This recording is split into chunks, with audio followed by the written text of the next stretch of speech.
नमस्कार, मी किरण. आपण पाठीमागचं लेक्चर घेतलं होतं. पाठीमागच्या लेक्चरमध्ये आपण आपल्या संस्थेबद्दल पूर्ण माहिती दिलेली आहे. संस्थेचं नाव, संस्थेचे सभासद, सदस्य, त्याच्यानंतर संस्थेची उद्दिष्टे काय काय होती. तर आज आपण सुरुवात करणार आहोत. सर्वात पहिलं जे उद्दिष्ट होतं आपलं, शिक्षणाचा प्रचार आणि प्रसार करणे. तर शिक्षणाचा प्रचार आणि प्रसार कशा पद्धतीनं करता येईल याबद्दल आपण थोडीशी माहिती घेतलेली होती. जसं की आपण प्राथमिक शाळा किंवा माध्यमिक शाळा ह्या आपल्याला इंग्रजी माध्यमातून किंवा मराठी माध्यमातून कशा पद्धतीनं आपण याची स्थापना करू शकतो. महाविद्यालयाची स्थापना आपण ग्रामीण विभागामध्ये कशा पद्धतीने करू शकतो. कारण एखादं खेडं जर असेल तर त्याची लोकसंख्या जर मोजकी असेल, बरोबर आहे, 1000-1500, तर त्या गावामध्ये आपण उपलब्ध करू शकतो का महाविद्यालय, किंवा मग आपल्याला 4-5 गावं एकत्र करून त्या एरियामध्ये आपल्याला कशा पद्धतीनं महाविद्यालय उपलब्ध करता येतील त्याची पण माहिती आपण थोडक्यात घेतलेली होती. आता आपण पाहणार आहोत की जे विद्यार्थी स्पर्धा परीक्षेचा अभ्यास करतात, तर स्पर्धा परीक्षेचा अभ्यास त्यांना गाव पातळीवर आहे ना प्रॉपर मार्गदर्शन मिळत नाही. तर प्रॉपर मार्गदर्शन मिळत नसल्या कारणामुळे त्यांना गाव सोडून शहराकडे जावं लागतं. जसं की छत्रपती संभाजीनगर, त्याच्यानंतर पुणे झालं. अशा वेगवेगळ्या ठिकाणी जिथं शिक्षणाचं माहेरघर मानलं जातं किंवा शिक्षणाचं जास्त प्रमाणात आहे ना क्राऊड आहे, त्याला आपण एरिया ऑफ इंटरेस्ट म्हणतो, तर या ठिकाणी जावं लागतं. मग त्यांना तिथं आर्थिक समस्यांना आहे ना संकटात सापडतात. आर्थिक समस्यामध्ये डायरेक्ट ते म्हणजे एवढ्या आर्थिक समस्या येतात की पैसा कसा करावा जमा आणि कशा पद्धतीनं याची अंमलबजावणी करावी, ह्या अशा खूप साऱ्या समस्या आहेत. तर आपल्या संस्थेच्या मार्फत स्पर्धा परीक्षा मार्गदर्शन आपण पूर्णतः यूट्यूबच्या मार्फत घराघरापर्यंत कसं पोहोचेल त्याचे आपण पुरेपूर प्रयत्न करणार आहोत. आता स्पर्धा परीक्षा मार्गदर्शन करण्यासाठी आपण सुरुवात करणार आहोत. तर याच्यामध्ये स्पर्धा परीक्षा आता कोणती करायची बाबा, आपल्या संस्थेच्या मार्फत आपण कोणकोणत्या स्पर्धा परीक्षा राबवणार आहोत. तर याच्यामध्ये येते आपली MPSC, त्याच्यानंतर येईल आपली UPSC, त्याच्यानंतर येईल बँकिंग, त्याच्यानंतर येईल आपली रेल्वे, आणि त्याच्यानंतर येईल आपली स्टाफ सिलेक्शन कमिशन. आता ह्या एक्झामचा जर विचार केला तर ह्या केंद्रीय पातळीवरच्या एक्झाम आहेत. UPSC, बँकिंग, रेल्वे, SSC, आणि ही आहे आपली MPSC सर्वात प्रिय. आता MPSCचा अभ्यास करायचा आहे आपल्याला, तर कोणत्या पद्धतीनं अभ्यास करावा लागतो, कोणते कोणते विषय आहेत आपल्याला, याचा अभ्यास आपल्याला सर्वात पहिले माहिती असणं गरजेचं आहे की MPSCचा अभ्यास करायचा आहे तर कोणकोणत्या विषयांचा आपल्याला अभ्यास करावा लागेल. आता याच्यामध्ये फक्त MPSCचा अभ्यास करायचं म्हणलं तर फक्त MPSCचा अभ्यास केला तर केला असं काही नाही आहे. याच्यामध्ये आपल्याला आहे ना ग्रुप पडलेले असतात. क्लास 1 त्यालाच ग्रुप A म्हणतो आपण, इथं ग्रुप B येते, इथं ग्रुप C येते, आणि इथं खाली सरळ सेवा येते, बरोबर आहे. तर कोणत्या एक्झामसाठी किती सिलेबस रिक्वायर्ड आहे, म्हणजे किती सिलेबस आपल्याला अभ्यासावा लागतो याची आपल्याला माहिती असावी लागते. किंवा मग आपण काय करतो माहिती आहे का, सगळाच अभ्यास करतो आणि कोणत्या एक्झामला बसतो, कोणत्याही एक्झामला बसण्यासाठी तयार राहतो, पण पर्टिक्युलर ज्या एक्झामचा सिलेबस जो आहे तेवढाच आपण जर अभ्यास केला तर आपले कटअप लवकर निघून जातात.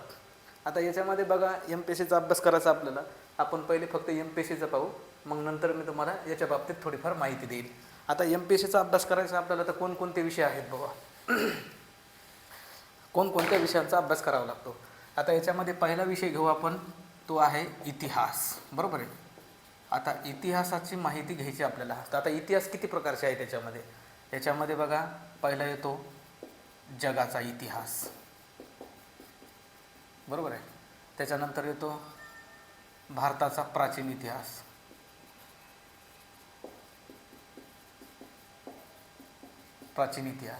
त्याच्यानंतर येतो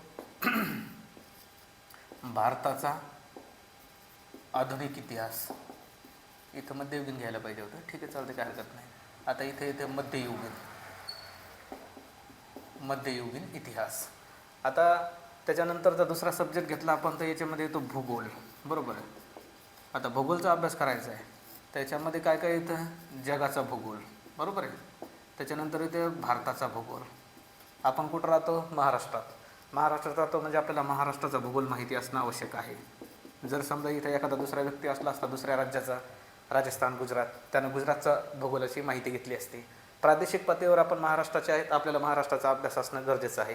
भूगोलचा असायला पाहिजे आणि इतिहासाचा पण असायला पाहिजे. आता महाराष्ट्राचा इतिहास, मग इथं महाराष्ट्राचा प्राचीन इतिहास पण येऊ शकते, महाराष्ट्राचा आधुनिक इतिहास पण येऊ शकते, महाराष्ट्राचा मध्ययुगीन इतिहास पण येऊ शकतो, बरोबर आहे.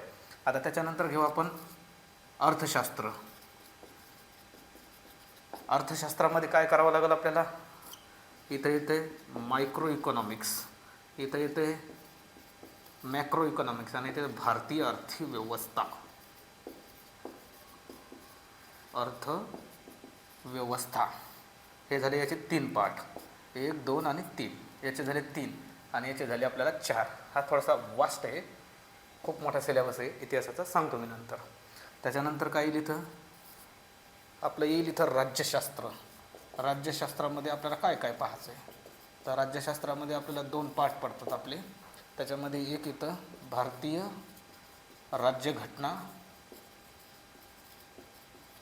आणि दुसरं येतं पंचायत राज,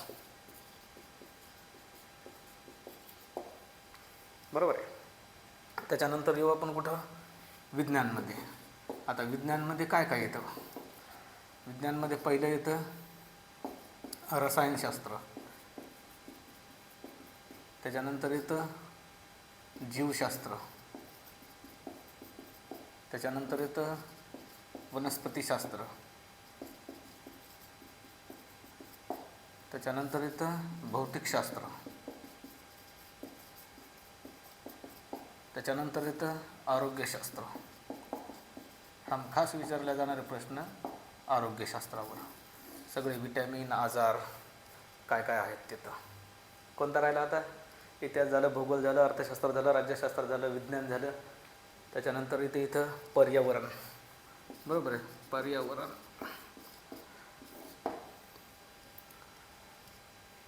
पाच आणि हा 6 नंबरचा. आता आपल्याकडं स्टाफ काय काय आहे, आपल्याकडं कोणता विषय कोणते टीचर शिकवतील. त्याच्यामध्ये परत येतं आपल्याला मॅथ, अंकगणित म्हणा तुम्ही, आणि इथे येते बुद्धिमत्ता.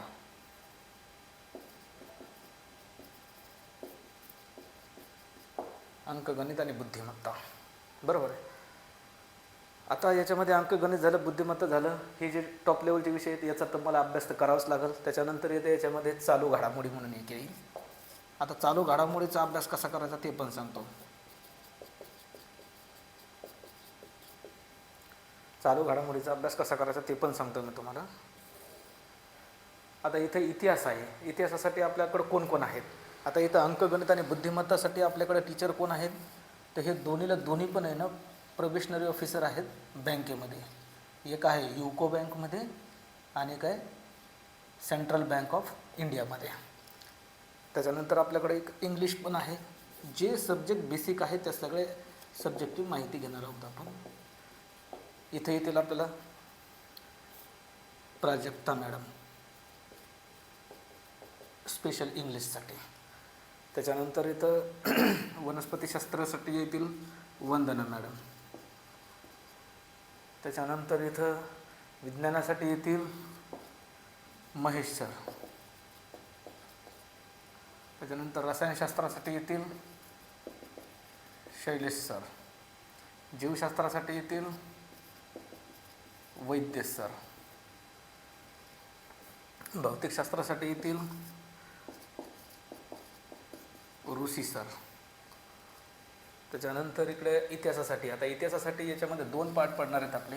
याच्यामध्ये भारताच्या प्राचीन इतिहासासाठी एक वेगळी फॅकल्टी राहील आणि आधुनिक आणि मध्ययुगीनसाठी एक वेगळी फॅकल्टी राहील. त्याच्यानंतर भूगोलसाठी पण आहे ना, इथं नायगावकर सर येतील. त्याच्यानंतर इथे येतील मानवतकर सर येतील भारताच्या भूगोलसाठी. जगाचा भूगोल, भारताचा भूगोल, महाराष्ट्राचा पण आहे ना, या दोघांपैकी कोणीतरी एकच कव्हर करेल तो. त्याच्यानंतर अर्थशास्त्रासाठी येतील रायकर सर. रायकर सर इथे येतील.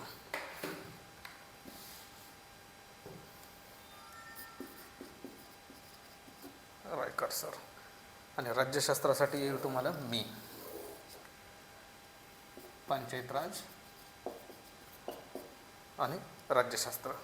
आता आपण अभ्यास कोणत्या विषयाचा करायचा ते डिपेंड करते आपल्या चालू घडामोडीवर.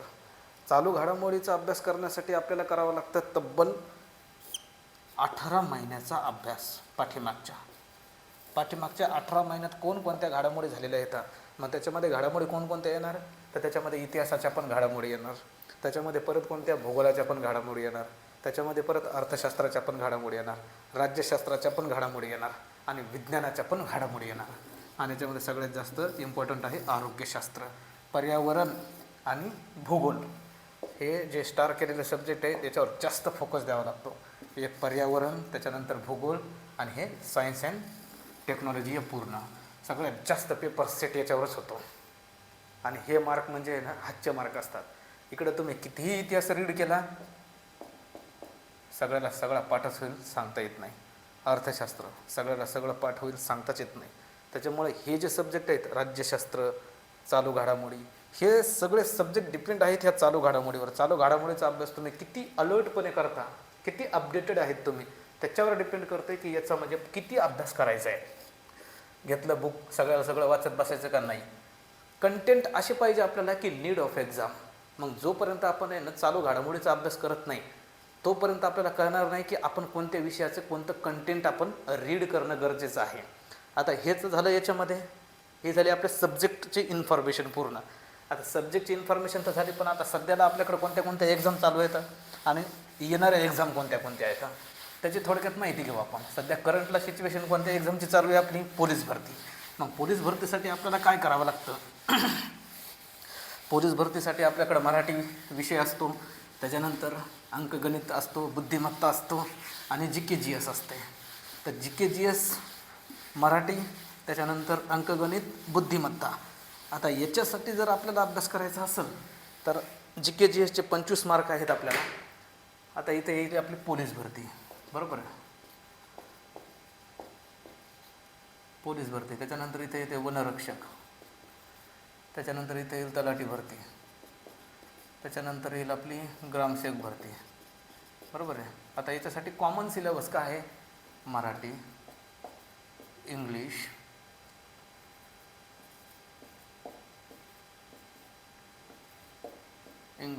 त्याच्यानंतर अंकगणित, बुद्धिमत्ता, बुद्धिमत्ता आणि GK-GS जनरल स्टडीज. आता जनरल स्टडीजमध्ये सगळंच येते तुमचं. इतिहास आला, भूगोल आला, अर्थशास्त्र थोडक्यात आलं आणि थोडंफार विज्ञान. हे एवढं येते तुमचं 25 मार्काला. हातचे मार्क आहेत अंकगणित, बुद्धिमत्ता, मराठी. हे जर वनरक्षकसाठी जर इंग्लिश पकडला तर, सोडला तर हे याच्यामध्ये येईल आपल्या पोलीस भरतीमध्ये. आता पोलीस भरतीचा जर अभ्यास करायचा असेल आपल्याला तर आता आपल्याला पाठीमागे बाबा पेपर कशा पद्धतीनं सेट होतं आहे पोलीस भरतीचा. मग त्याच्यामध्ये प्रिव्हियस इयर क्वेश्चन पेपर आपल्याला कसे रीड करायचे. तर त्याच्यामध्ये प्रिव्हियस इयर जर क्वेश्चन पेपर पाहिले स्पेशल पोलीस भरतीचे, त्याच्यामध्ये SRPF येतं, त्याच्यानंतर SRPF झालं, त्याच्यानंतर पोलीस बँड्समॅन, त्याच्यानंतर पोलीस शिपाई, त्याच्यानंतर पोलीस चालक. तर हे झाले 1, 2, 3 आणि 4. तर याचे पाठीमागचे जेवढे पण PYQ आहेत, प्रिव्हियस इयर क्वेश्चन आहेत, ते पूर्ण प्रिव्हियस इयर क्वेश्चन पेपरचं ॲनालिसिस आपल्याला इथं करायचं आहे. याचं ॲनालिसिस करायचं, क्वेश्चन कशा पद्धतीनं डिझाईन केलेलं आहे ते पाहायचं. डिस्प्युटेड, कन्फ्युजिंग, जेवढे पण कन्फ्युजिंग हे आहेत आपले कन्सेप्ट, ते कन्सेप्ट क्लिअर करायचे. कारण सर्वात जास्त क्वेश्चन जो विचारला जातो तो कन्फ्युजिंग पॉईंटवरच विचारला जातो. जसे की समजा आता नाशिक आणि नगर जिल्ह्यामध्ये कोणता पर्वत येतो, किंवा या 2 जिल्ह्यामध्ये कोणतं सर्वात मोठं शिखर आहे, पर्वत शिखर आहे, बरोबर आहे. कोणतं आहे ते तुम्ही पहा आणि कमेंटमध्ये मला सांगा. आता अशा पद्धतीनं आपल्याला अभ्यास करायचा आहे. हे पाठीमागचे सर्व क्वेश्चन पेपर सर्व वर्षाचे आणि चालू वर्षामध्ये चालू घडामोडी कोणत्या झालेल्या आहेत त्याच्यावर डिपेंड करतं की येणारा पेपर कसा आहे. अशा पद्धतीनं आपल्याला अभ्यास करायचा आहे. हे झालं आपलं स्पर्धा परीक्षा मार्गदर्शन. आणि याच्यामध्ये फक्त आपण पाहिलं आहे MPSCमध्ये आता आपण पाहिलेलं आहे की सरळ सेवेमध्ये पाहिलेले पोलीस भरती, वनरक्षक, तलाठी भरती, ग्रामसेवक भरती. वनरक्षकला जर सोडलं तर इंग्लिश सब्जेक्ट येतो. बाकीच्या विषयाचा आपण सिलेबस पाहू. आपण इंग्लिश असेल तर त्याला पण कवर करू. आणि अंकगणित, बुद्धिमत्ता आणि जनरल स्टडीज हे सगळं सिलेबस आपण याच्यामध्ये कवर करणार आहोत. आता कशा पद्धतीनं कवर करायचं ते आपण आता स्टेप बाय स्टेप समोर जाऊ. एका विषयाचं पाहू आपण काय करायचं काय नाही.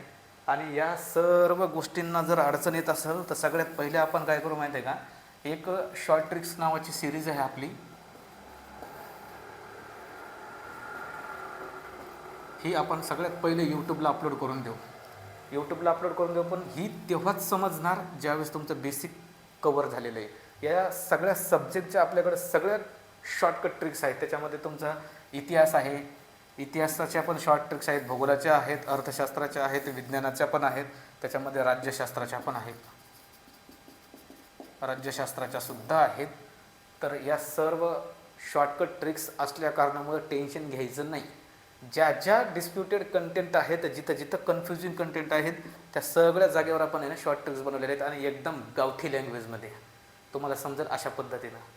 तर हे सर्व चालू करण्याच्या ऐवजी मला असं वाटतं की आपण शॉर्ट ट्रिक्सला आहे ना सर्वात पहिले महत्त्व द्यायला पाहिजे आणि त्याच्यानंतर मग आपण बेसिक्स नॉलेजला लागू, जे आपल्या